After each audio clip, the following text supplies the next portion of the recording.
Hi guys! Welcome sa isa na naman lamang series sa ating buhay. For today's video, magluluto tayo ng spicy pork ribs. Tara, let's go! Pwede natin ilagay ang mga sibuyas. Lagyan na rin natin ang mga garlic.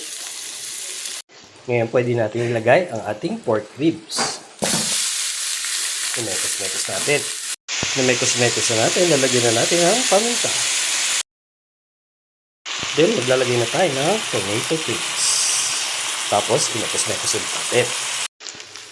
Then, lagyan na natin ang ating oyster sauce. Mekos-mekos ulit. Magpapalambot na tayo. Imbis na water ang gamitin natin, lemon soda.